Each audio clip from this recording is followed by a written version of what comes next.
A little girl bursts into a diner crying that strangers took her mother, and no one can look away. The man behind it all hides behind fake papers and a smirk, using fear as his business model. But when a quiet Marine veteran and his riders take up her call, the whole street answers back. And you won't believe how justice finally roared to life under that rain-soaked sky. Rain drummed softly on the wide windows of Ruth's diner, turning the outside world into a blur of silver lines. The breakfast crowd had thinned to a few truckers, a retired couple, and two bikers nursing black coffee near the door. The air was thick with the smell of bacon and wet asphalt, ordinary, calm, unremarkable. Then the door crashed open so hard that the bell above it clanged against the frame. A girl, small, drenched, no older than 9, stumbled inside. Her neon green backpack hung half off one shoulder, and her sneakers squeaked across the tile as she gasped for breath. "They took my mom!" she screamed. Her voice broke mid-sentence, raw with panic. The diner froze in a heartbeat. Forks hovered over plates. Someone's coffee overflowed, forgotten. The jukebox clicked but didn't play. The girl, Ellie Miller, as they would later learn, stood in the doorway shaking, water streaming from her hair, her chest heaving like she'd been running for miles. For a moment, no one moved, because no one knew how to move after hearing something like that. Then Ruth Alvarez, the owner, did. Ruth was in her 50s, small but solid, the kind of woman who'd seen enough life to know when fear was real. A former ER nurse, she didn't ask questions first. She reached for action. "Sweetheart," she said gently, stepping forward, her voice steady as her hands. "You're safe now. Take a breath." Ellie tried to speak, the words tumbling out through sobs. "A gray van, man with the tattoo, snake, on his wrist. He grabbed her. Outside our building. I tried to scream. He pushed her inside, and they drove away." Every word made the air in the diner feel colder in the diner. The old couple by the window stopped eating. One of the bikers set down his mug and straightened, eyes narrowing. The second one muttered something low, but it wasn't anger yet. It was disbelief wrapped in a rising, protective tension. Ruth slipped her cardigan off and wrapped it around Ellie's trembling shoulders. The girl's hands clutched the fabric like it was a rope thrown to someone sinking. "You did the right thing coming here," Ruth said, lowering her to a booth seat. "You did exactly the right thing." And that was true. Ellie hadn't come here by accident. 2 months earlier, after a domestic incident on the street, Ruth had taped a small handwritten sign to her front window. "If you're scared, come in." Most people never noticed it. But Ellie had walked by that sign every morning on her way to school. Somehow, she remembered it when it mattered most. Ruth grabbed the phone, dialing 911 with one hand and reached with the other for her old metal first aid kit, not because anyone was bleeding, but because it made her feel ready, prepared, in control. The operator's voice crackled through the receiver as Ruth spoke fast, concise, all details, no panic. "Yes, we have a child here, claims her mother was forced into a van near 3rd and Jackson.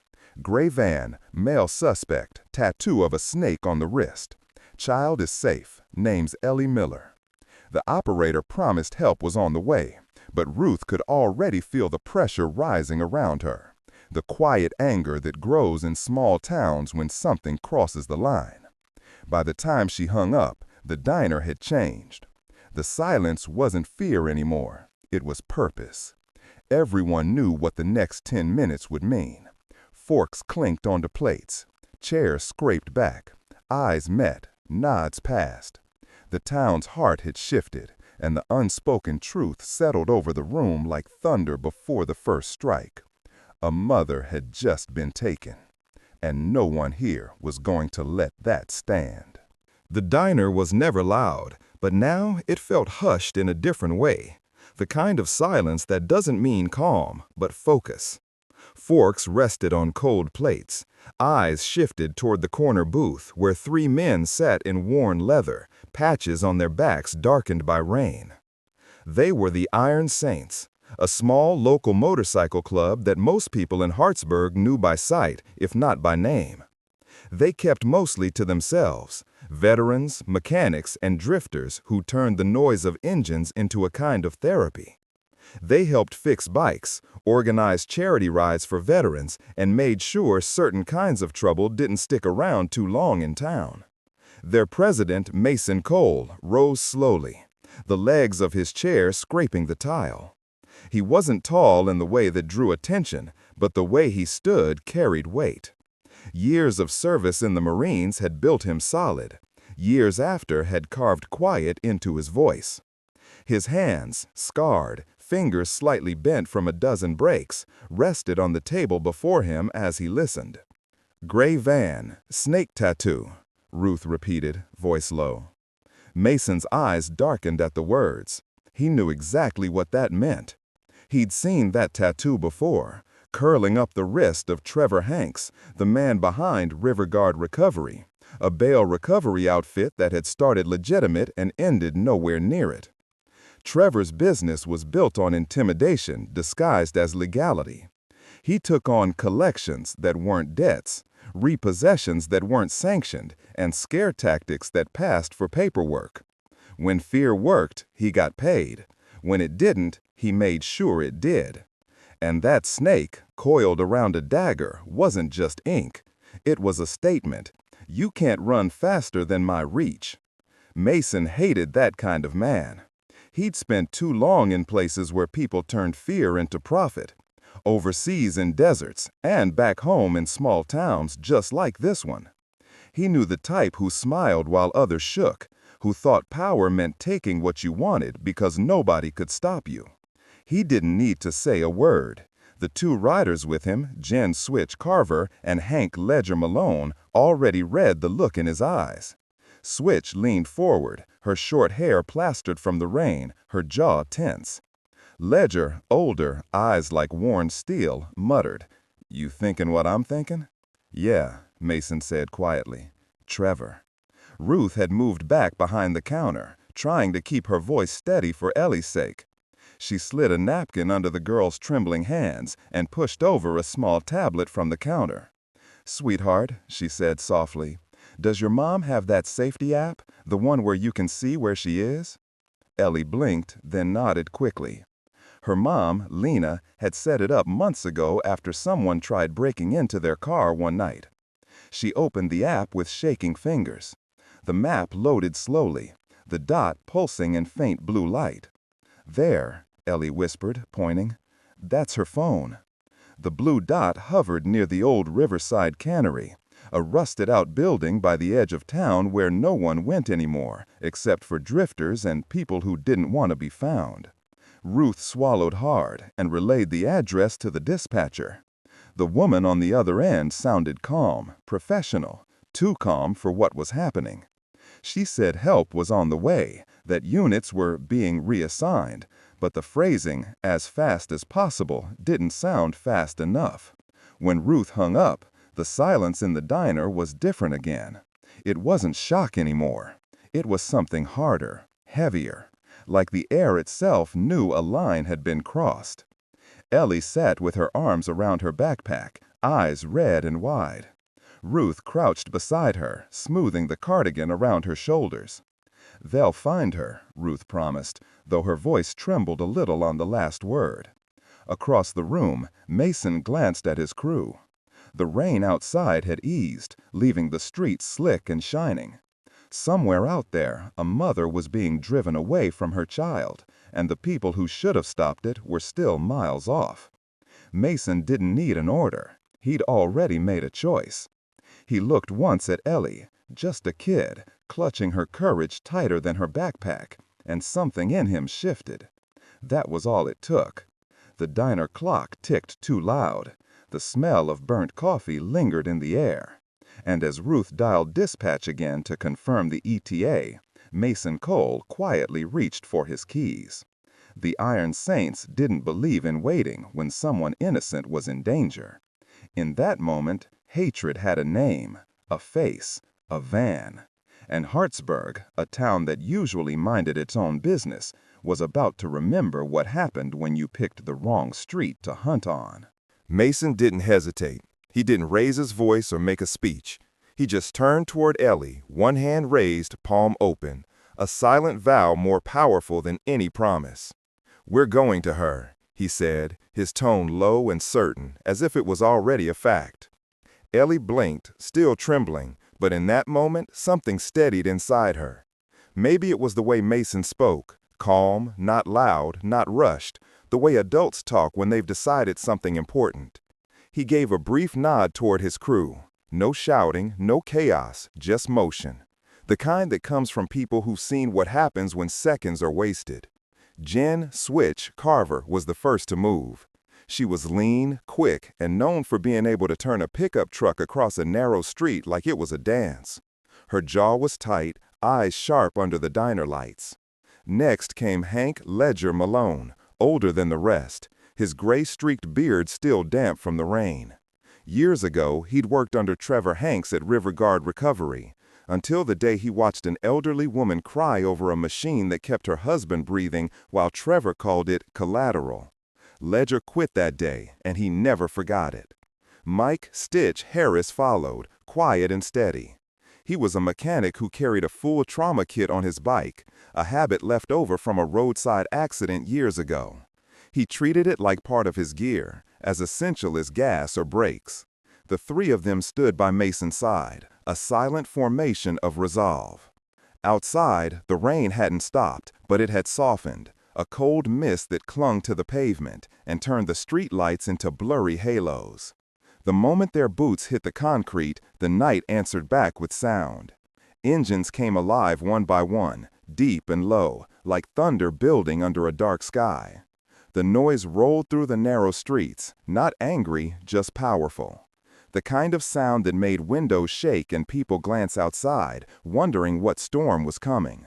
Inside the diner, Ruth stayed behind with Ellie. Her hand still trembled, but her voice didn't. She kept the 911 call on speaker, her tone firm and professional as she demanded escalation. "I need a supervisor," she said. "We have a child here and an active abduction. Send someone now." While she waited, she moved on instinct, making things feel normal where nothing was.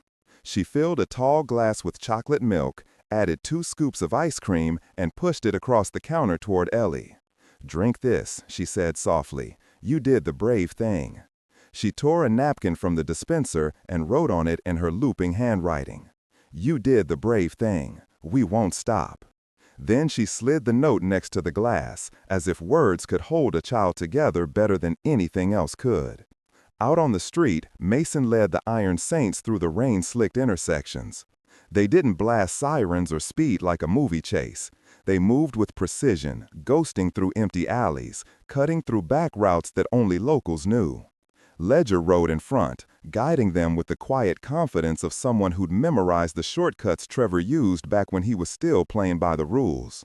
"If he's running scared," Ledger said through his helmet mic, "he'll take the river roads, less traffic, more cover." They passed the old textile plant, its broken windows catching flashes of their headlights like shards of dull glass. The air smelled of wet steel and exhaust. Every block they crossed tightened the coil of tension between them. Finally, the road opened into the wide, cracked parking lot of the old Riverside Cannery, a forgotten place where the river's mist hung thick and weeds grew through concrete like stubborn survivors. There it was, the gray van, parked crooked near the loading dock, one headlight dim, its license plate smeared with mud. Mason killed his engine first. The others followed, the sudden quiet heavy as a held breath. "Switch, text the others," he said. She pulled off her glove, fingers flying across her phone screen. The message was short, almost code. "Snake, Cannery, now." Within minutes, the night started to change. First came 2 more bikes, their lights cutting through fog. Then 5, then more, a growing hum in the distance, getting louder, closer, until it became a living wall of sound. 1 minute, there were 4 riders. 5 minutes later, there were 20. Their headlights angled through the mist like a silent jury assembling under the rain. No one spoke. The air smelled of oil and thunder and something electric, the moment before justice arrives. The rain had turned heavy again, steady drops beating against metal and pavement until every surface gleamed. Under the cracked awning of the Riverside Cannery, Trevor Hanks stepped forward, trying to look in control. He wore a black windbreaker, one of those kinds that copied the cut of law enforcement gear, the hood down, collar high, as if the jacket itself could lend him authority. He held a folder in one hand and waved it in the air like a shield. "Private recovery," he shouted over the rain. "She skipped on collateral. We've got authority." The words echoed against the tin walls, thin and defensive. Across the lot, Hank Ledger Malone laughed once, a short, sharp sound that held no humor. "That's a printed template, Trevor," he called back, his voice cut clean through the rain. "You and I both know that, and she's not a skip. You grabbed the wrong woman because fear's the fastest way you know to get paid." Trevor's jaw tightened. His eyes flicked to the line of bikes behind Ledger, engines idling, headlights glowing through the mist. He was outnumbered, but arrogance is a stubborn habit. Inside the half-open doors behind him came a sound that froze everyone. A woman's voice, thin, breathless, furious. "Ellie! Ellie!"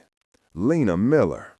The cry ripped through the drizzle like a flare. It hit the Iron Saints like fuel on smoldering coals. The quiet in their ranks thickened, no shouting, no taunts, just a steady, collective breath of anger held tight. Mason Coles stepped forward, rain sliding from his jacket, phone in hand. He didn't raise it like a threat. He lifted it so the open line glinted in the light. The dispatcher's faint voice could still be heard on the speaker. "Police are en route," Mason said, calm but with steel under every syllable. "If she walks out right now, you'll talk to them like a man who made a very bad mistake. If she doesn't, you'll talk to them as a felon. Your choice." Trevor sneered, half a smile, half a challenge. "You don't scare me, Cole. I've got rights here." He jerked his chin toward two bulky men in hoodies standing by the van. They stepped forward. Before they could take a second stride, Jen Switch moved her bike with a single kick and pivot. The machine slid sideways, tires biting the wet pavement, blocking their path. Its headlight flared white across their faces.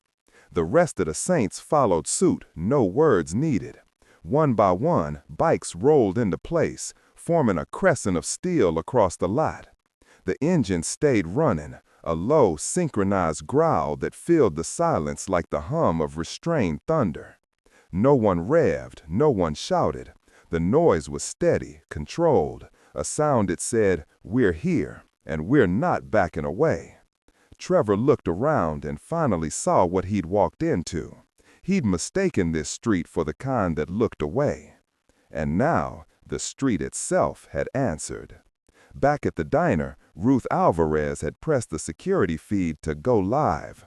The footage streamed quietly across local networks and social pages, a simple caption beneath the shaky frame. Hartsburg Diner, missing woman at Riverside Cannery. Within minutes, porch lights blinked on across nearby blocks. Neighbors stood under umbrellas, phones held up, recording from the edges of the lot. They weren't there for spectacle. They were there because a little girl had screamed, and everyone had heard it. The dispatcher's line clicked, a new voice, firmer, older, the shift sergeant. "Mr. Cole, this is Sergeant Dawson. Officers are 3 minutes out. Hold the line. Do not engage." "Copy," Mason said. His eyes never left Trevor. Then a metallic screech echoed from the cannery, the sound of a bolt grinding against its socket. Mike Stitch Harris turned toward it, listening. He stepped carefully to the chain doors. "Lena," he called, voice level but loud enough to carry. "Step back from the door.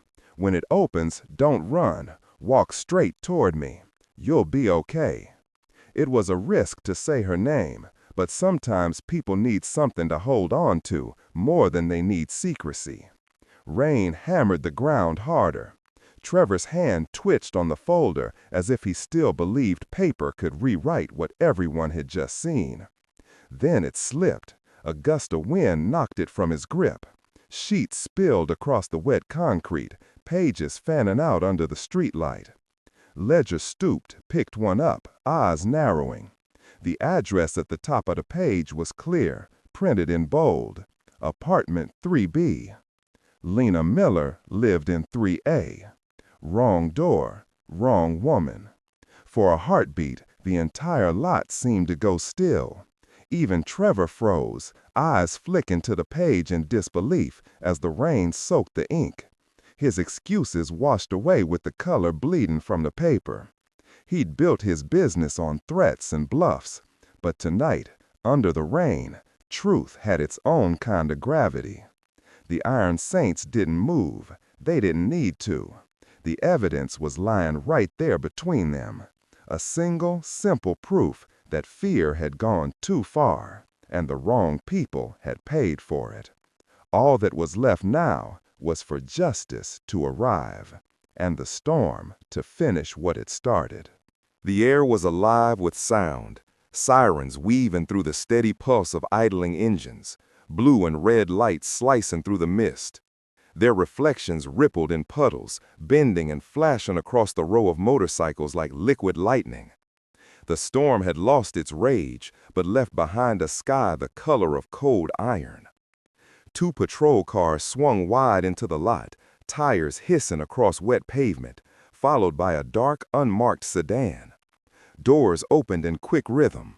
Officers stepped out with that careful balance between caution and control, hands low, eyes scanning, movements deliberate. It was the kind of posture that said, "This isn't a drill anymore." Mason Cole stood at the front of the Iron Saints line, his jacket soaked through, hair clinging to his forehead. He lifted both hands, palms open, making sure the first thing the officers saw was calm, not challenge. His voice, when it came, was low and steady, carrying through the rain without effort. "The woman is inside," he said, "unlawfully held. We've got witnesses, and you've got the proof on the ground." The sergeant, a broad man with weathered eyes and a badge dug by years of work, took in the scene. His gaze moved from Mason's open hands to the scattered papers glistening on the concrete. One look was enough. The chain on the door caught his attention next. He signaled to an officer who stepped forward with bolt cutters. The sharp clang that followed felt like a verdict. Inside the cannery, movement. Then, out of the shadow and into the rain, Lena Miller appeared. Her hair plastered to her cheeks, eyes red, breath visible in the chill. She blinked hard against the light, against disbelief. Her first instinct wasn't to run, but to steady herself. Just like Stitch had told her through the door, "Don't run, walk." She crossed the threshold wrapped in a flood of noise, sirens, voices, rain, all merging into one long exhale of relief. The sergeant moved toward her, guiding her gently toward the waiting ambulance. A blanket found its way around her shoulders. She didn't resist it.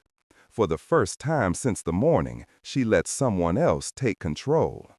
Behind her, Trevor Hanks stood by the van, drenched and deflated. His windbreaker clung to him like an empty threat. An officer read him his rights while snapping the cuffs closed with a metallic click that cut through the rain. "It was a mistake," Trevor muttered, his voice cracking between guilt and denial.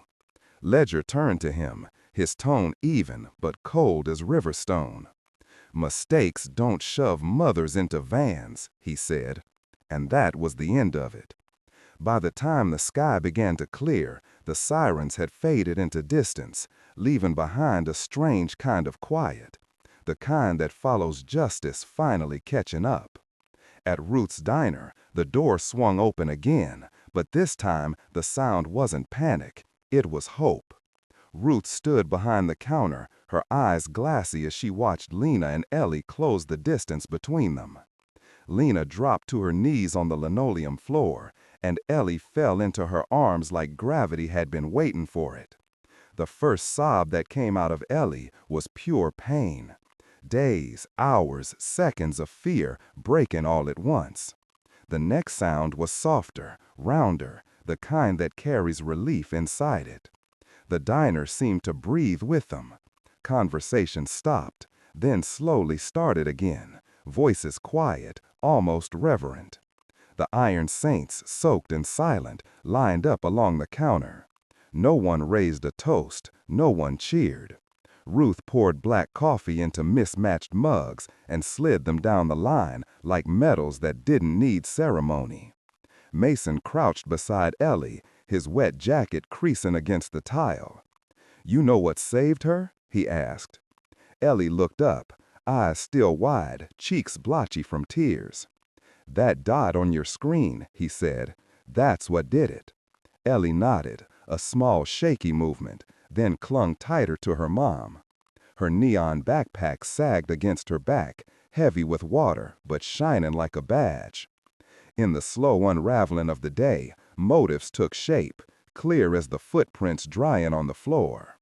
Trevor Hanks, cornered by debt and desperation, had traded integrity for shortcuts.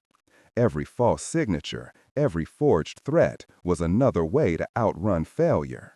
But tonight, the rain had washed the ink clean, and what was left behind was simple. He chose the wrong target. Mason Cole moved because he'd seen fear used like currency before, overseas and at home, and he refused to let it buy another victory. Ruth Alvarez stepped forward because she knew what real danger looked like, and she'd sworn years ago that if anyone ever ran toward her in fear, she'd be the one to stand still. Ledger had walked away from men like Trevor once and had spent every day since making sure they never won again. None of them wanted trouble, but none of them were willing to live in a town where a child had to scream that sentence and wait to see if anyone would listen. By sundown, reports were written, charges filed, statements signed. Dozens of phones had captured fragments of what happened. Headlights in the rain, a wall of bikes, the moment the chain was cut. None of the videos showed the full story, but together they told enough. The gray van was loaded onto a legitimate tow truck, the kind with a city seal on the door and a conscience behind the wheel. Trevor rode away in the back of a squad car, silent now, eyes fixed on the floor. And in Hartsburg, the rain stopped. Sunlight slipped between clouds, turning puddles into mirrors. The town, small and ordinary again, exhaled as if the storm had taken something dark with it. Outside the diner, the street was quiet except for a row of motorcycles catching the last gold of the day. Their engines were cold, but they stood like sentinels, solid, patient, at ease. In the window, Ruth's hand-drawn sign swayed gently in the breeze, the ink slightly smudged from the humidity, but the message still clear. If you're scared, come in. That night, nobody needed to. And that was the best proof that the promise had been kept.